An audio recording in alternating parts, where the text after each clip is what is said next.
Extremism is bad. Not to sound like a radical centrist, but it sucks watching Australians run further and further away from each other, becoming more polarized out of fear that they're going to get forcefully yanked towards the other side, and at least if they're on the opposite side of the country, they won't fall into enemy territory. I think there are a lot of examples of this happening, but more recently, I think the conversation around the March for Australia, and more broadly how we talk about Australia as a whole, are really good examples of this. March for Australia was a protest held on the 31st of August that was meant to be a protest against mass immigration. Now, depending on who you spoke with, it was also a protest against immigration generally, or a protest in favor of mass deportations, but for the vast majority of attendees, it was just about showing love for Australia, albeit in a bit of a strange way in my opinion, and wanting to lower immigration. One of the complexities around this event was the fact that it was successfully co-opted by Australia's modern-day Nazis, the NSN. Now, the original organisers themselves did have some radical views in my opinion, but go watch my other video if you want to hear more about that. The day of the march, these scatters' intentions clashed, as leader of the NSN, Thomas Sewell, was invited on stage to speak at the rally. Some protesters actively booed him, a lot openly supported him,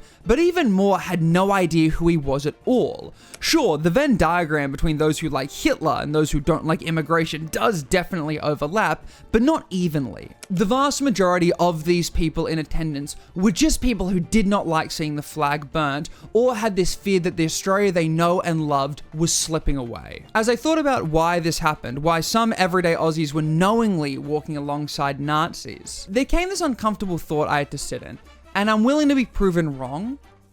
Walk with me here. I think there is this current climate in Australia where the only people who feel comfortable to try and organise pro-Australia or patriotic events are the extremists. Immigration is an issue that seems to make everyone uncomfortable, albeit for very different reasons. People can be entirely unwilling to recognise that, hey, there are some cultural differences that go against Australian values, and we need to really be considerate of who and why we let someone into the country. If a large cultural group immigrates to Australia and there isn't enough time for assimilation or acculturation to occur, that can actually meaningfully impact things in a potentially negative way. And yeah, immigration does impact things like the housing market and the jobs market. We do have to be careful about who and how many people we let into this country, and whilst anytime someone brings up the term infinity migration, they're just straw meaning the argument and should not be taken seriously, there does need to be a limit.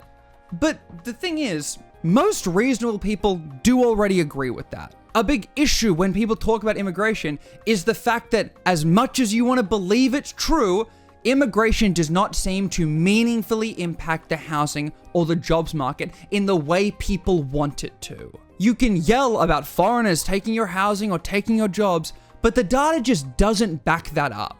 The increased price of homes is not in line with the immigration statistics, and importantly, pointing to immigration as the cause of the housing crisis is like telling the guy who's got lung cancer to stop eating too much red processed meats when he's still smoking 2 packs of cigarettes a day.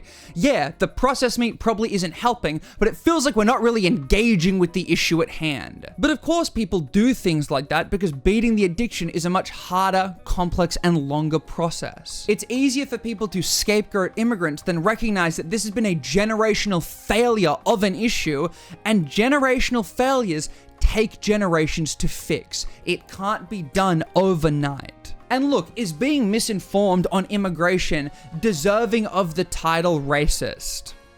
Maybe, but more importantly, is it actually helpful? All that said, a lot of people who talk about immigration do just hate seeing different shades of skin color in the woolies aisle, and do hold conspiratorial beliefs that there is a concerted effort from the elites to replace white people with foreign left-wing voters, that notion of a great replacement. There is this desperate attempt to shoehorn immigration into being the cause of everything negative when it comes to housing, or the jobs market, or the economy, or the lack of satisfaction people can find in their everyday lives. And I think that last part about life satisfaction is probably one of, if not the most important part. For many, their meaning, purpose, and identity comes from being an Australian. This idea of being a patriot. They find this strong connection and heritage with their Australian identity. And in my opinion, I think especially in online spaces, the pendulum swung a bit too far, and I really think we started villainizing it and demeaning that experience a bit too much. I think the debate around things like Australia Day are valid and good. I don't have the strongest opinion on whether the date should change because, in my opinion, I think no matter what the date is, there's always going to be this inherent tension between our colonial history and where Australia is now. How long does it take for a date to transcend its original meaning or event? I don't know, maybe we'll explore that next Australia Day. That's not the point of this video. But it is the case that for a lot of normal, non-racist people, Australia Day is a real moment where they just want to be proud of their country. And every year, because of the shock jockeys or other political pundits who have an agenda to push, it feels as though this idea of Australian patriotism is framed almost as complete opposition to recognizing faults and issues with Australia now or historical. The flag became this symbol of countering equality in some really loud online political spaces. And there was this huge divide where a lot more people than ever before saw the flag as solely a symbol of colonialism and genocide and branded those who flew it as supporting those failures or being racist. And look, before people rightfully point out that this is an extreme minority, that the vast majority of people don't find someone racist simply for flying the Australian flag or celebrating Australia Day, I think that fear successfully entered the zeitgeist. In my lifetime, I feel like I have noticed this shift where you had three options. It was celebrate Australia Day and potentially be seen as a racist or that you don't support Indigenous reconciliation or immigration or all of these other things. Go to the march against Australia Day and kind of be seen as this progressive with good values, or stay home and really completely distance yourself from the event entirely. I don't actually think it matters how popular an idea is. What matters more is how much people believe an idea is popular. If enough people feel as though they're being judged for acting in a certain way, for being proud of their Australian heritage or the country, they will start to act defensive or hide their beliefs, irrelevant of whether or not the threat is actually real. In my opinion, the everyday Aussie who just loved having the day off and going to the beach and flying the flag was put in this really uncomfortable position where they didn't exactly know how they were meant to or allowed to act. They were grouped in with this, oh, if you don't like the country, then leave crowd, and they don't like being seen as extremists.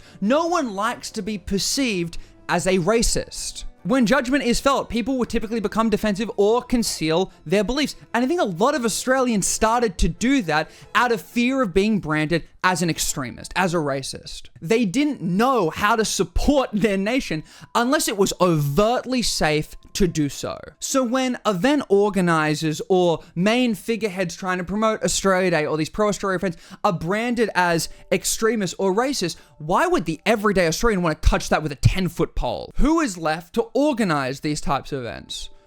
Well, those who don't really care about being branded as racist or extremist.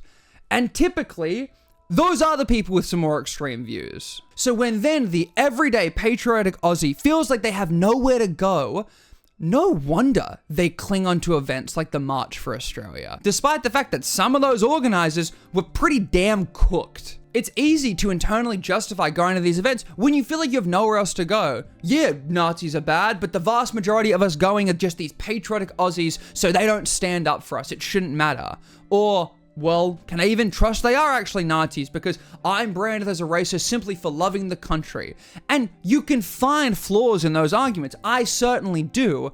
But I'm definitely understanding of it. However flawed, this is how extremists successfully embed themselves into the culture. They create this large tent and pull people in that feel disenfranchised, and then they get to use them as a political shield. And that's not to say you don't call these events out. I personally said this event was probably racist in my opinion, but I really made a damn good effort to separate the actual extremists from who I believe to be the everyday disenfranchised Aussies. And to be very clear, this isn't to say you stop debating topics like Australia Day, or that it's the left's fault, because that's overly reductionist, and I think those types of debates are incredibly important. But I do think we really need to consider why this event was as successful as it was. And I don't think it's this huge, vibe shift in Australia, but it was successful. In my opinion, I feel as though the vast majority of the pro-Australia or pro-Australia Day events I hear about are almost always framed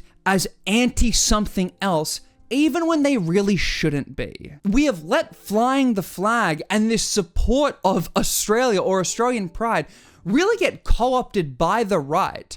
And to be patriotic is not inherently a conservative position, and I don't know why we, on the left particularly, have really made it be one. One of the reasons I believe in progressive ideals is because I love this country, and I want this country to continue getting better. I don't want to arbitrarily conserve some version of Australia simply because some people believe it's better. I want to make the country we have now continue to grow and be better for everyone. To be proud of the nation is not inherently conservative, but we've kind of let it become that. I want this flag to represent everyone who shares Australia's values, and skin color is not one of those things that matters. I'm not going to get into that now, but I've got a whole other video on my opinion about that. Go check it out if you're interested. All this said and done, for as much as people want to believe it's the white wave and there's a huge vibe shift in Australia, we saw huge movements with the anti-vaccine and anti-lockdown crowd, and that didn't actually change that much. I don't believe this event is a shift for extremist positions of mass deportations, of stopping all immigration to become the mainstream in any way, but it could one day. You don't win by giving into people's paranoia about immigration, but you also don't win by refusing to acknowledge that it's there at all. I think we need to get better at celebrating this country. Because one of the ways extremists win is when there is this feeling of hopelessness, that no one has the answers. But if we celebrate this country, if we give people hope, if we get people proud of the country we have now, rather than seeing it as falling apart or collapsing or things being horrible, extremists lose a lot of their ammunition. Because the vast majority of people who attend these rallies do not hate immigrants because they are racist. They are worried about immigration because they believe it is the reason their kids can't get a home, or they can't afford their rent, or that things are going poorly. Australia has a long way to go, but we need to make sure it even gets there. And I think an important step in that direction is having some more pride in the country we have. People need opportunities to be proud of their country, however flawed the country can be. It's something we need to consider. And I don't exactly know what that looks like, but I think we at least need to start that conversation. But hey, come join the Discord, come talk about it, come say hi, come let me know anything in the comments, like and subscribe, check out the TikTok. It's been real.